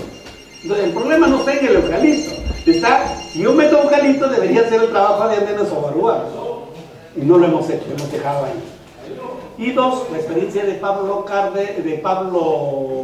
del ingeniero Pablo, el de Cajamarca, recuerdo su apellido, Pablo Sánchez, que sí hizo la de Tocó, que hizo lo de El Pino y le dio muy buenos resultados. En el colegio al año 86 al 90 lo que debatíamos es esa comparación de la experiencia de Pablo Sánchez versus los suizos, y notábamos que era un tema muy importante, tanto como hemos debatido el tipo de ganado. Nosotros hemos matado el ganado, meter a la sierra ganado vacuno que tiene la pezuña así y que es erosionador también. Incluso el ganado ovino, que tiene, si bien tiene, no tiene esta pezuña que erosiona, come y arrancha mientras que el auquélido no, es un animalito bien, yo digo, porque come cortando, no lo arranca. ¿Y por qué esto es importante? Porque matamos genéticamente al paca, suri huacaya, por este problema de la tora, que es la hierba que le da el contenido de anticolesterol. Bien, o sea, este tema, entonces todo esto, fíjense, es práctica que no le hemos vuelto a recuperar, históricamente tampoco, ya está ahí, y hay que volverlo a hacer. Entonces hay que balancear, ¿no? Hay que compensar. no hay que trabajar unilateralmente. Sí, adelante. Señor director, en la misión de la gestión de territorio sostenible, cuando habla de referente, existe la ley de organización y demarcación territorial. ¿Cómo van ustedes a manejar, van a dejar de lado la ley de organización y demarcación territorial? Porque ellos miden básicamente, como dijo usted muy claro, en base a población, ¿no? Pero, ¿cómo van a demarcar nuevamente ahora esto en el caso de BRAE u otras? A ver, hay dos partes de su pregunta. Una primera, y yo en particular creo que es un error de crear una ley de gestión y ordenamiento territorial, porque entra en contradicción con leyes que ya existen, porque ya existe una ley de ordenamiento que tiene el MINAM para la zona económica nueva, y hay una ley de acondicionamiento que tiene. Entonces, tendríamos que hacer una ley eliminando otras leyes, es una posibilidad. Entonces, yo lo que estoy más por idea de crear una ley del Sistema Nacional de Desarrollo Territorial en el país, de tal manera que se forma un sistema, una coordinación estable, está obligado antes de ejecutar un programa por la ley del sistema de comunicarse con demarcación, con MINAM, Ministerio de Vivienda, para saber dónde va a ser su programa urbano. Entonces eso es una ley de interrelación. Es tanto similar como lo que ha hecho Chile cuando no quiso hacer la ley de el Ministerio de Ciencia y Tecnología. Hacer una ley más y un gran Consejo Nacional que centralice y coordine todos los actores. Porque hacer un ministerio siempre es burocratiza y tiene su... Entonces, primer asunto, por allí no va a ser pasado porque yo demarco en función del territorio. El CEPLAN me tiene que decir cuál es el ámbito adecuado para que se maneje un territorio adecuado. Yo avanzo y veo la zona urbana, zonas de cuenca, y entonces yo demarco y organizo las unidades coordinadas. Entonces se puede hacer eso, va a requerir mucha comunicación. Y a su segunda pregunta era sobre el tema, la segunda parte. La demarcación en sí de población, ¿no? Que tiene ahorita la ley de organización y demarcación territorial. No va a variar. En el BRAE, lo que nosotros estamos haciendo, ahí es una estrategia ahora más política. El tema es, no se puede hacer nada en esa zona si no hay paz para el desarrollo. Y la paz pasa por sacar los focos de terrorismo y narcotráfico. Lo estamos haciendo. Bueno, hay una estrategia militar, civil, para los actores. 2, se ha estado haciendo inteligencia para el narcotráfico, para terrorismo. 3, entonces, sin embargo, militares son los que están allí. Entonces, hay un vacío de gobierno y hemos puesto ahora, vamos a ser gobernantes, distritos que gobiernen, que centralicen todo este esfuerzo en una perspectiva, ¿no es cierto?, de la reconversión productiva. Entonces, tenemos un debate, la coca le pagan 50 soles el kilo, ya un café está 10 soles, 5 soles.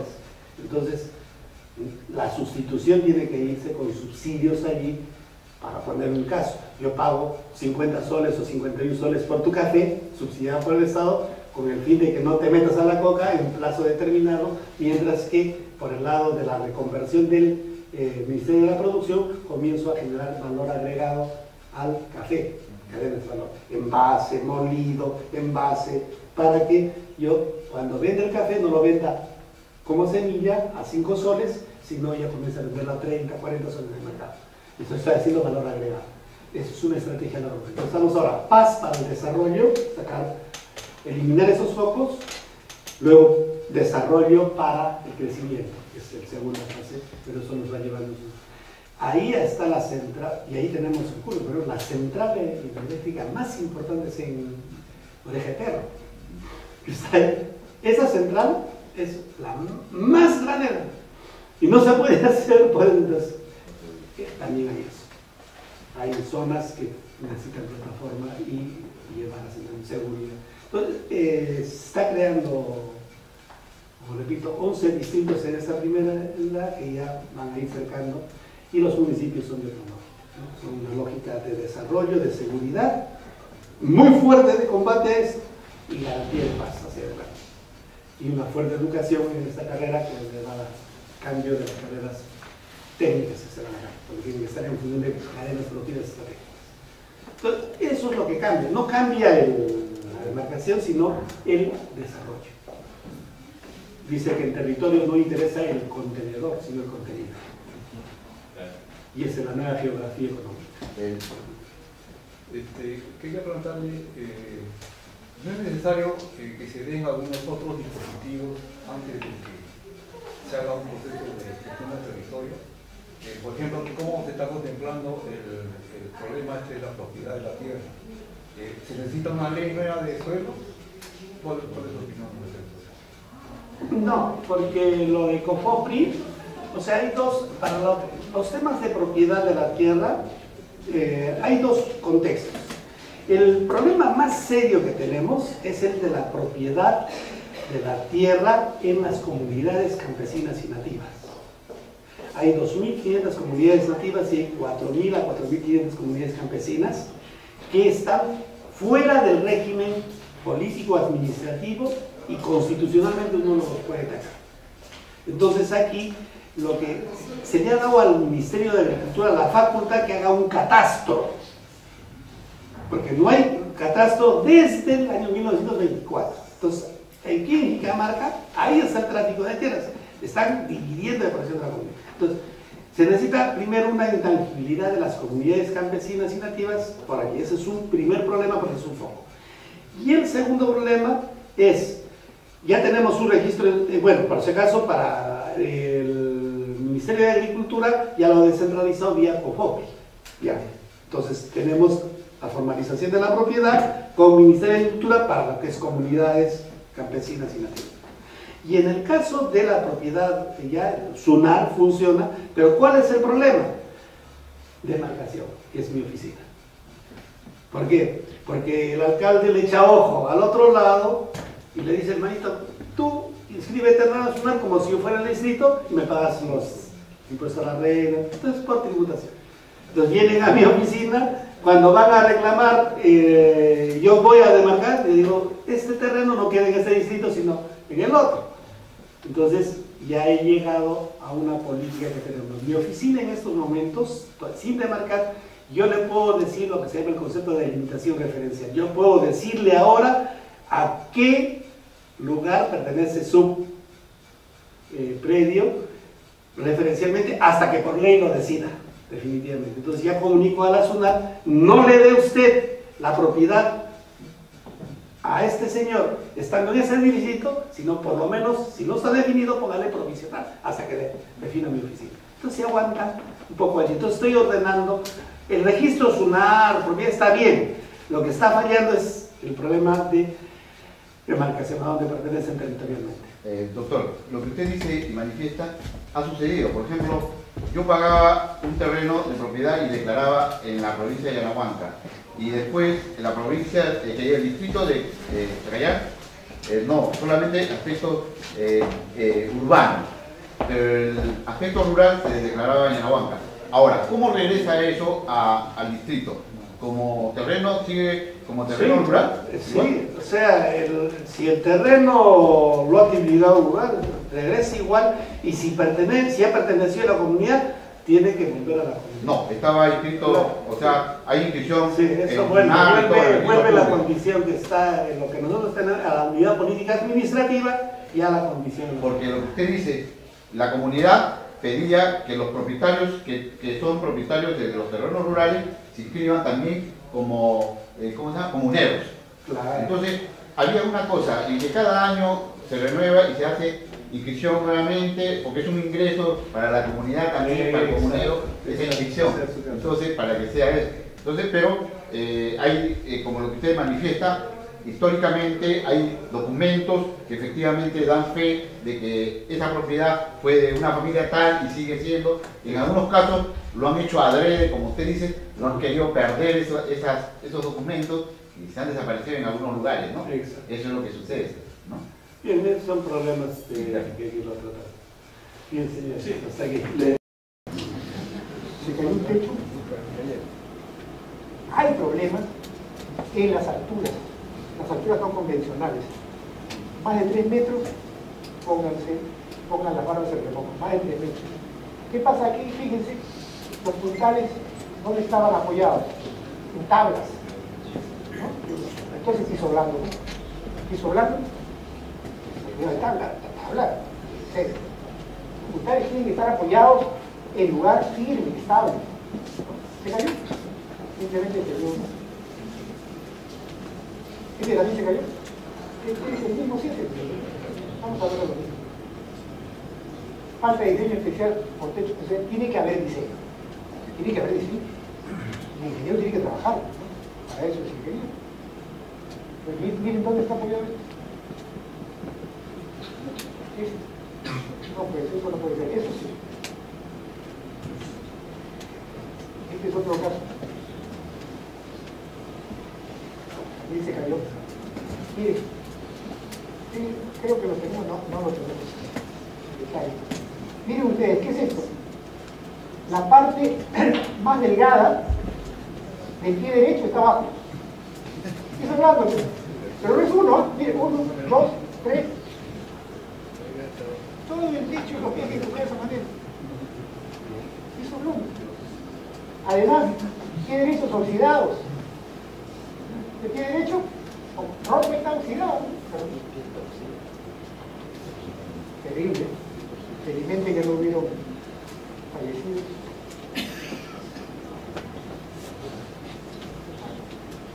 Aquí se ve, pues ahí se ve claramente cómo estaban estos elementos oxidados, ¿no? Y cómo estaban invertidos. Encima hubo un temblor una media hora antes, o sea que murió justamente el piso grande, y se vaciaba con bombas. Bueno, esa historia la contaré después. No, es que los representantes del encofrado, ¿no?, aseguraban que no era problema de encofrado, que no era problema de sus encofrados, porque aquí está contratado por solución. Saben ustedes que los encofrados ahora se contratan por solución, ¿no? O sea, el que ofrece el encofrado da todo, diseña y proporciona todos los materiales, ¿no? Entonces, era por solución, de tal manera que ellos tenían que haber diseñado y tenían que haber proporcionado. Y además tienen la responsabilidad de verificar. Y no verificaron nada. Bueno, ese es otro asunto. Está roto. El tipo de transporte vertical, ya esto es pues, lo que ustedes conocen, el telescopio de las grúas. Aquí el problema es que no se puede permitir que las grúas se instalen en la obra pública. Pues, ¿por qué? ¿Por qué razón, señor? ¿Por qué razón tengo que hacer una perforación y colocar 40 metros cúbicos de concreto para mi zapata de mi grúa en la vereda o en la berma o en la obra pública? De ninguna manera. Resuelve usted su problema en la obra. Para eso tiene usted su terreno, su programa, corte, diseño. Bueno, algunas veces es casi imposible. Ocurre cuando hay edificios muy altos a los costados. Entonces, ya no se puede poner grúa trepadora, ¿no? Hay que poner autoportante, o sea, una grúa ya de 50 metros, ¿no? Entonces ya es bien difícil después mover ese tipo de grúa. En ese caso, bueno, hay que justificarlo, pues, que lo justifiquen, que la municipalidad lo acepte, y entonces que el supervisor pues lo revise y lo recomiende, ¿no? Pero no, porque es más cómodo pues ponerlo en la veredita, ¿no? El señor, pues, ¿por qué? Bueno. Aisladores y disipadores.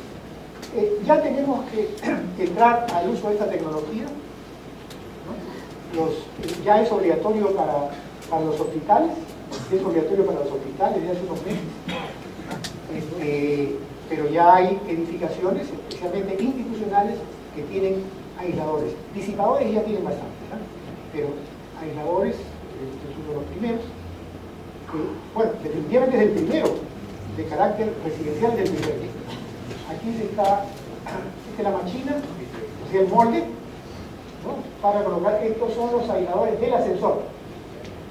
Los aisladores del ascensor se ponen abajo, pues, ¿no? Bueno, ¿qué son los aisladores? Son mecanismos, o sea, mecanismos basales, se ponen en la base y son en plano horizontal. Se ponen en la base, se distribuyen, hay doble plano para que el aislador esté al centro, ¿no? Entonces el aislador evita que las vibraciones que el sismo conecte el suelo se traslade al edificio. Entonces ya se dice, el diseño indica que se llega a controlar hasta el 80% de la fuerza sísmica. Es un montón. Los disipadores son elementos que se ponen en plano vertical, ¿ya? Se ponen en plano vertical, generalmente al centro del edificio, para que disipen ahí la energía. Logran disipar hasta el 40%, mientras que los aisladores llegan a disipar hasta el 80%. Bueno, entonces, ¿qué pasa? Aquí están preparándose, ¿no? Aquí ya está para vaciarse. Vaciando, estos son los más grandes que han llegado para la zona, aquí están ya instalados. Estos están compuestos por metal y neoprenio, son un caucho especial, son sumamente resistentes a la compresión, pero tienen movimiento lateral. Aquí el problema es que se requiere una funda sísmica, hasta ahora la que sea de 35 centímetros, entonces se pierde área, ¿no? Pero funciona muy bien. Bueno, un país vecino de grata recordación nos está haciendo. Estos son los disipadores, o sea, estos son los que se ponen en medio de la columna, perdón, de la viga, en este eje, ¿no? Casi al centro del edificio, y son, en este caso los que se están usando acá son metálicos, hay otros con fluido, ¿no? Estos son metálicos, con fluido como si fueran amortiguadores, estos no, estos son metálicos. Estos se están usando en los dos edificios más altos que están en plena construcción, que son edificios importantes, 31 pisos, el otro tiene 28, pero bueno, aquí ¿cuál es el problema? El problema es que como no hay mucha experiencia en esto, se están haciendo las cosas. Primero, que no se están colocando los disipadores antes de vaciar la viga, se están colocando después, y eso no es bueno. Eso no es bueno porque todo el asunto tiene que ser monolítico, totalmente monolítico. Por otro lado, no se está controlando adecuadamente la horizontalidad, la verticalidad, ¿no? Con equipo topográfico de alta precisión y estableciendo rangos mínimos, no se está haciendo eso. No se está probando en laboratorios nacionales los equipos, los prototipos los está probando en lugar de fabricación. Lo mínimo que he podido exigir es que por lo menos no lo prueben en el laboratorio del que fabrica, pues por favor, ¿no? Que se pruebe el laboratorio de una universidad que como universidad pues tiene un prestigio, ¿no? Eso he conseguido. Después que los prototipos estén acá, pues quiero verlos, ¿no?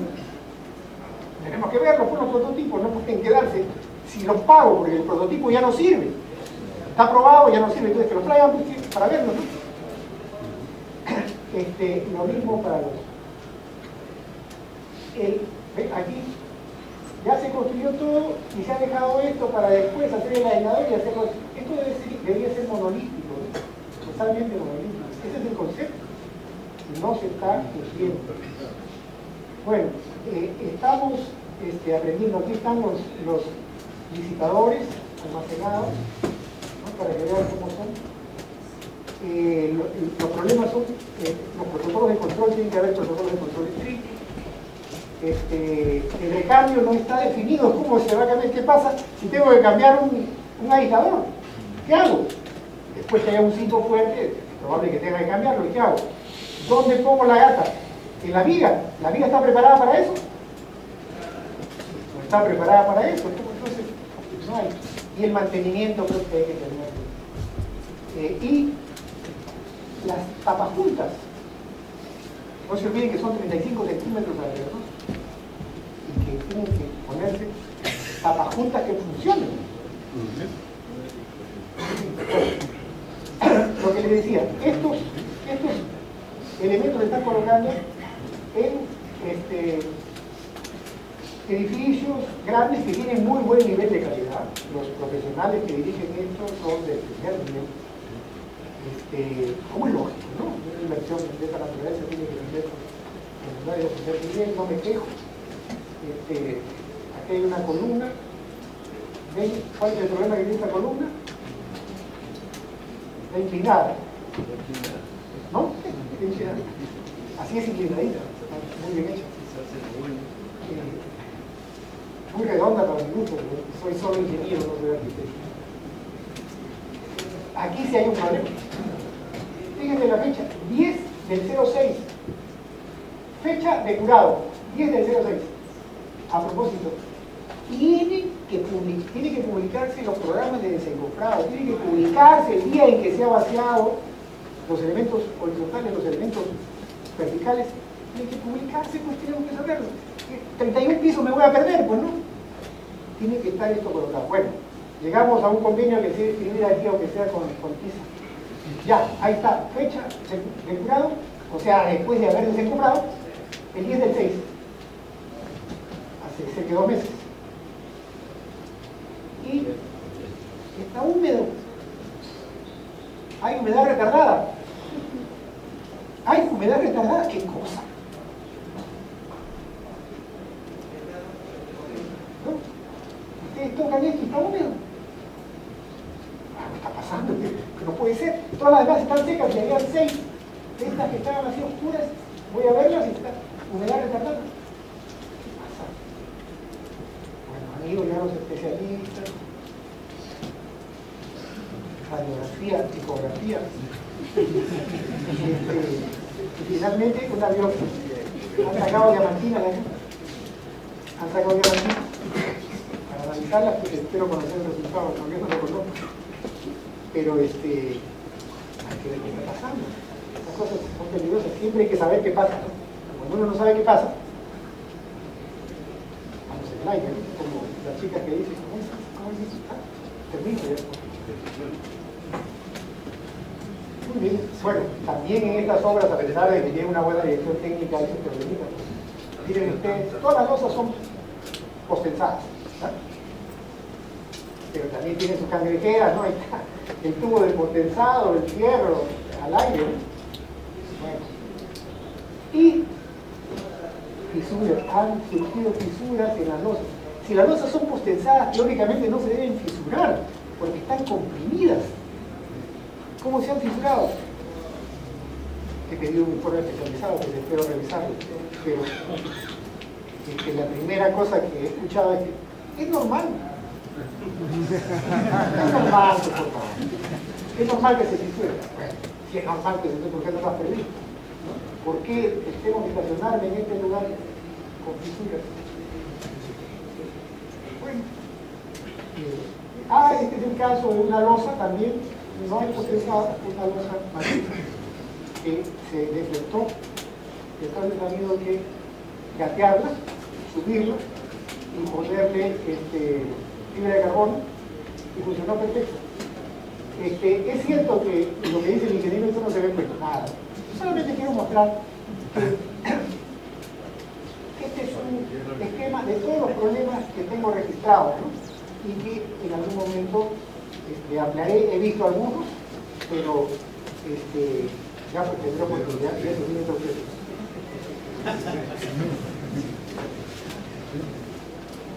Conclusiones, repito, no estamos haciendo las cosas bien.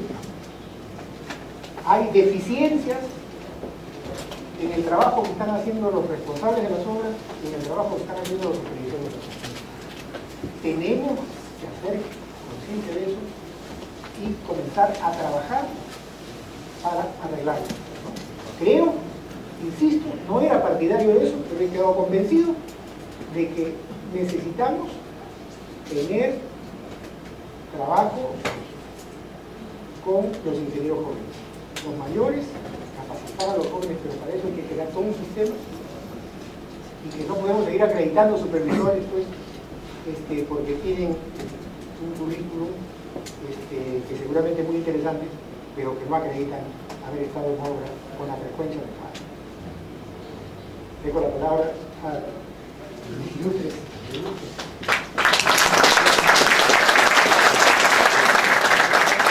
En varios países interesados en esos temas. Tuve suerte de trabajar en la en la edificación me ha llevado a ser ingeniero civil y a estudiar una maestría en arquitectura que he terminado. El tema es muy amplio. Yo he tenido que recurrir a conseguir quizás unos 500 libros sobre esta construcción, la arquitectura y la ingeniería, para tener una formación que me dé alguna tranquilidad. Tranquilidad que hemos tenido cuando con Manuel Carrasco hemos supervisado hace un buen número de años la torre del centro cívico. Y efectivamente hemos hecho una supervisión diaria.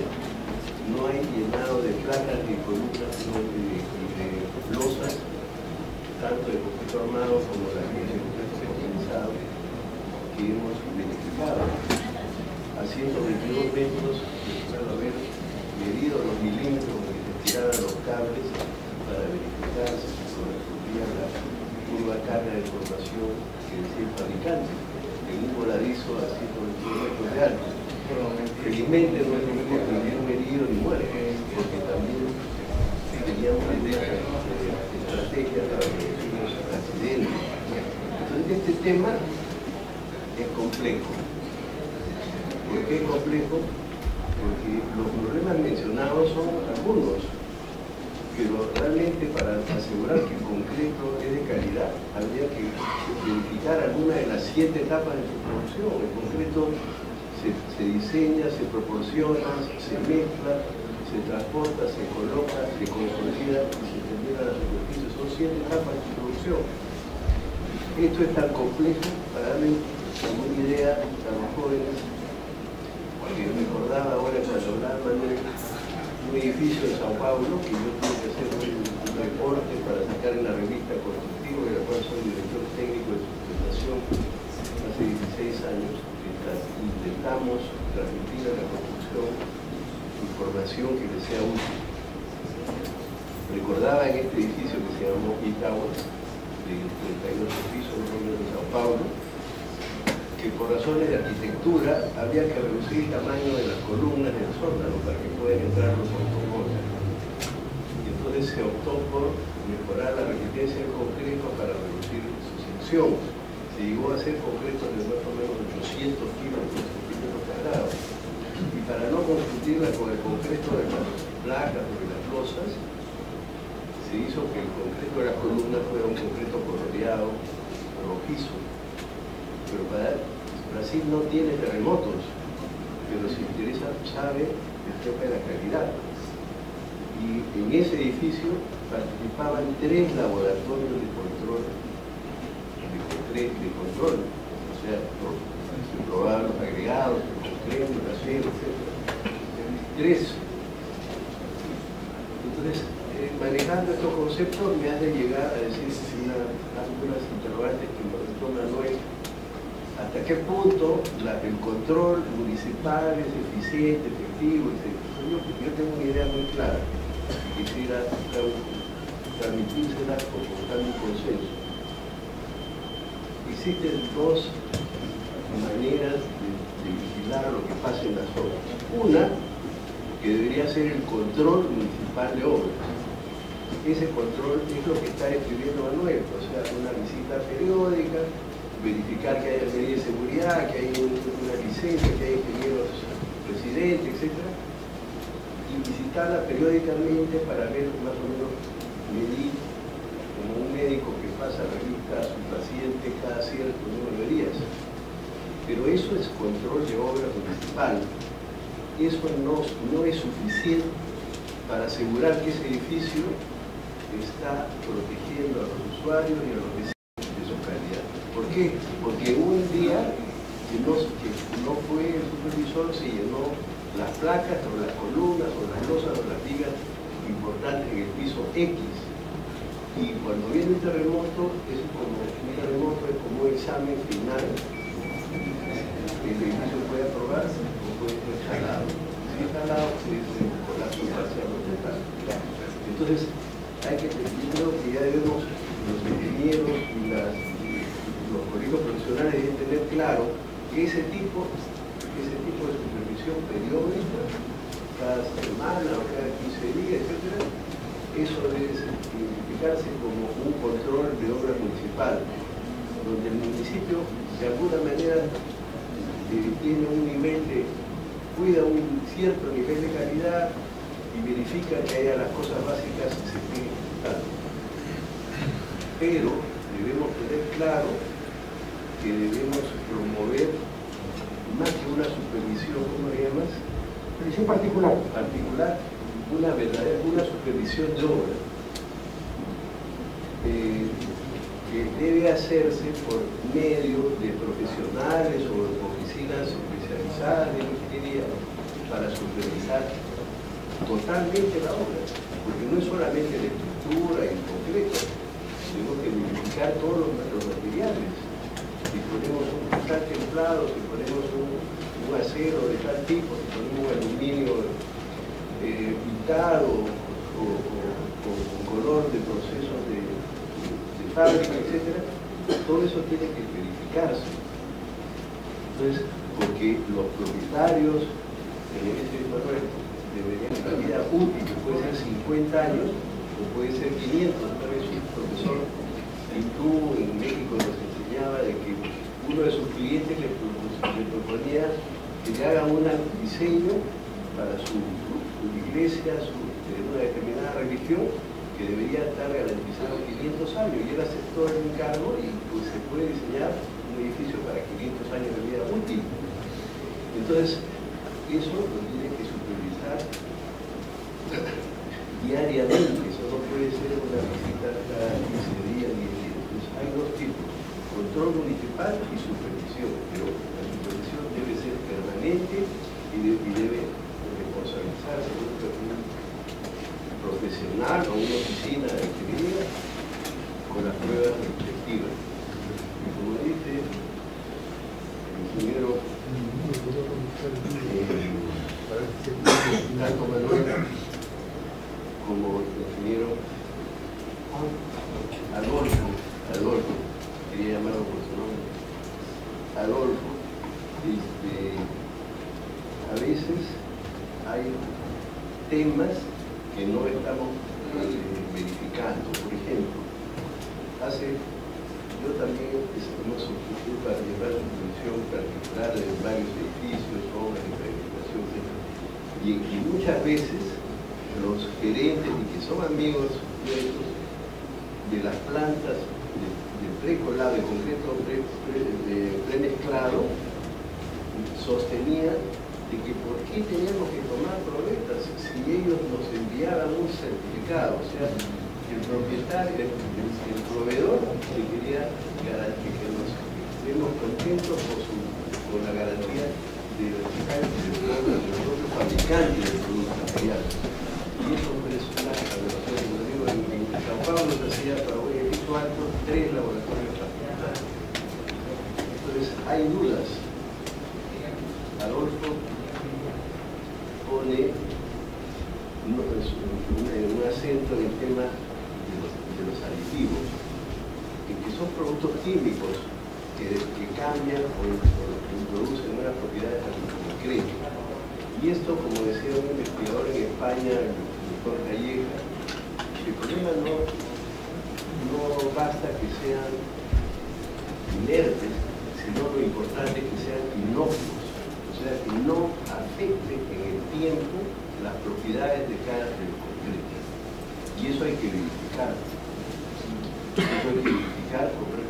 Yo tengo mis dudas de que 12 horas sea suficiente para estar sometido al concreto, habilitaciones, cargas, etc. Por supuesto que me preocupa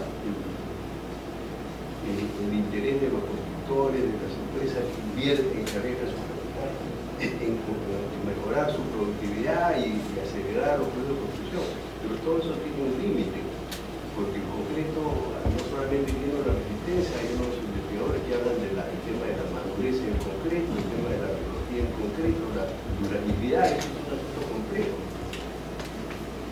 Entonces tenemos que tener cuidado. Yo creo que Manuel hablaba de que deberíamos hacer una reingeniería. Yo creo que los problemas ya en el país son tan graves que comienzo a entender por algo que yo leía en los diarios, etc., De Gaulle hablaba de la Segunda República, Tercera República de Francia. Yo creo que conceptualmente, con una metáfora, yo creo que ya deberíamos comenzar a hablar de una Segunda República, donde replanteemos la enseñanza universitaria, replanteemos la enseñanza en los institutos de formación superior. Ahorita ustedes han visto que hay una nueva ley universitaria, esto es toda una revolución. ¿Por qué? Porque las cosas no están funcionando. No es posible que en una región del país tenemos representantes de la Fiscalía, del Poder Judicial, de la Policía, de la Contraloría, etc. Y de repente nos damos cuenta de que ahí había todo un desastre administrativo y de corrupción. ¿Qué quiere decir? Que las instituciones no están adecuándose a la realidad que está pasando el país, de tener instituciones donde no tenían dinero a tener instituciones que sí tienen dinero. Y ahorita estamos tratando el tema de la construcción. Construcción que es uno de los sectores económicos más importantes de la economía de un país, porque es uno de los sectores que tiene mayor encadenamiento con otros sectores de la economía, que durante estos últimos 10, 15 años es el sector que ha jalado el crecimiento del país, creciendo a más del 10%. Este año creo que no llegaremos ni al 8%. Entonces, ya que estamos en el colegio de ingenieros, un poco a los que estén dando a la autoridad del colegio que se preocupen del sector construcción, porque de los 15.000 colegios, ingenieros colegiados civiles que hay, yo creo que por lo menos la mitad tiene que se mueve profesionalmente, vive del sector construcción directa o indirectamente.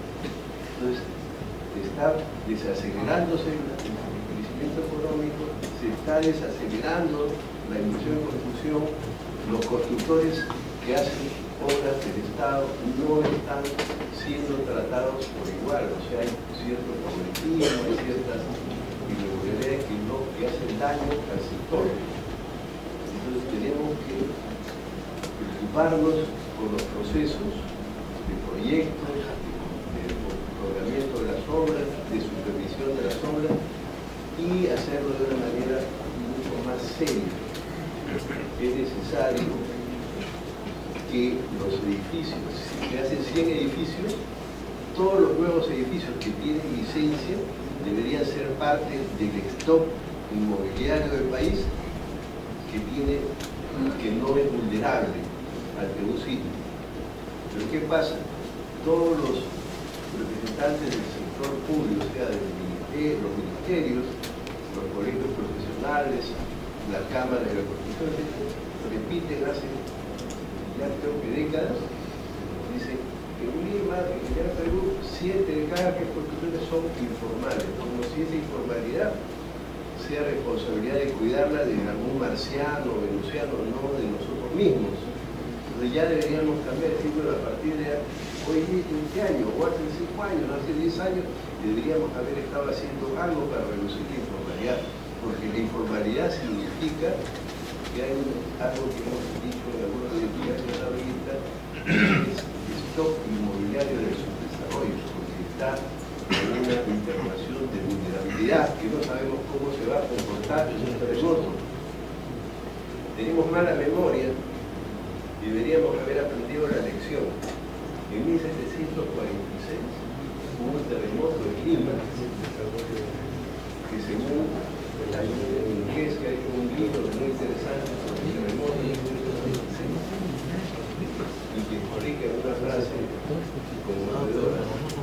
Ese día, en 3 minutos, se echó abajo lo que los peruanos, limeños, especialmente Luis Callao, habían construido en 211 años.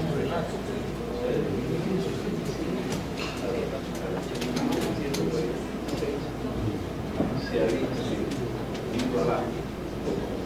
En 1960, Chile, con el sismo de Valdivia, uno de los más fuertes en la historia de la humanidad, grado 9, aprendió la lección y a partir de ese momento los edificios chilenos tiene una configuración estructural mejor, una mejor forma,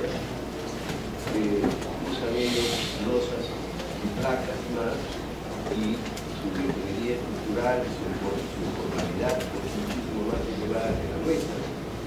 ¿Qué ha pasado con los últimos terremotos? Que han muerto 400, 500 personas, gran parte por una falla de la alarma del tsunami, si no hubiera sido 200 muertos.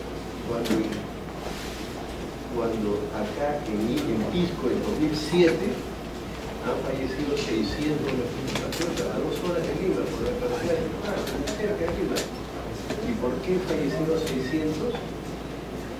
Porque fue el sismo a las 6:40 de la tarde, donde los niños y los abuelos que estaban en la calle podían salir corriendo. Si hubiera sido 2 horas después, probablemente tendríamos 6.000 muertos.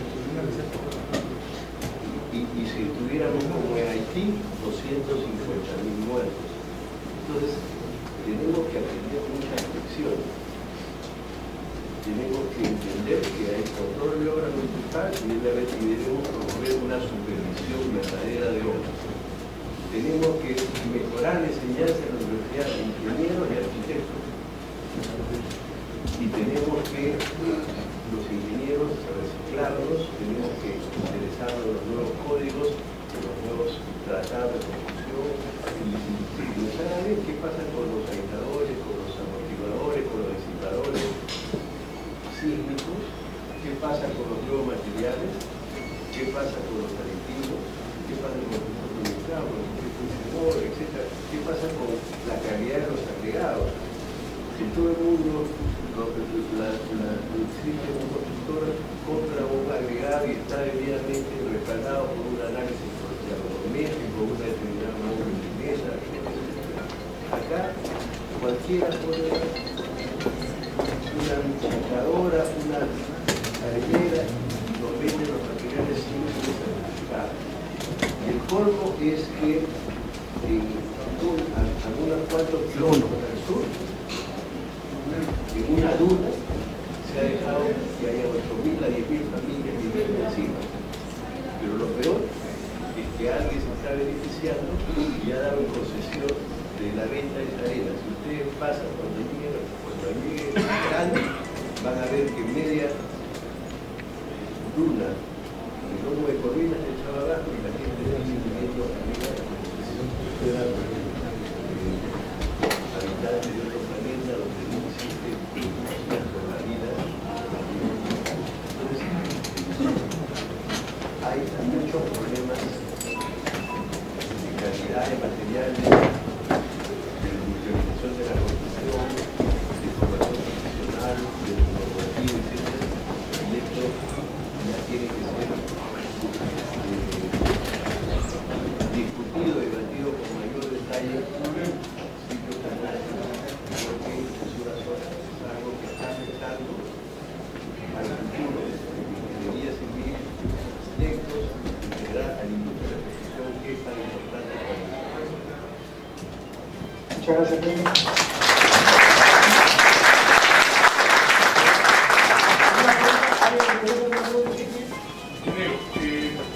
Quería preguntar lo siguiente. La licencia municipal que se paga cubre la supervisión. Es así, y otra cosa. ¿Cómo es el Código Civil en cuanto a la supervisión? ¿Se afecta a la supervisión municipal? Porque tiene 5 o 7 años que y de esos 5 o 7 años que hay en el circular, tiene un 5, ¿cómo está el general municipal frente a esa ley? Las dos cosas. Si lo cubre, depende de cada municipalidad. En algunos casos han derivado el costo directamente al colegio de ingenieros, está todo que quien lo paga en el colegio. Y lo están incluyendo así en su tupa. Dicen que eso no infringe la ley. La segunda cosa, sí, la supervisión municipal asume responsabilidad, pero por la tarea que ha cumplido en esa visita concreta de supervisión, en esa visita concreta de inspección, ¿no? Porque cada visita de inspección que tiene un informe, se cubre responsabilidad por ese informe. Si yo he dicho que todo está bien y no está bien, asumo responsabilidad por eso. Pero sí he dicho y he planteado las observaciones, y luego una falla con esas observaciones, mi responsabilidad está clara. Ok, sí. Un momentito, a ver si Quisiera hacer dos preguntas. sí. Uno respecto a si se está llevando el proyecto de obra actualmente el supervisor municipal y cuánto están diseñados los edificios que se están haciendo para el departamento de concreto, para cuántos años, porque me ha tocado un edificio para 500 años, para cuántos años están diseñados los edificios.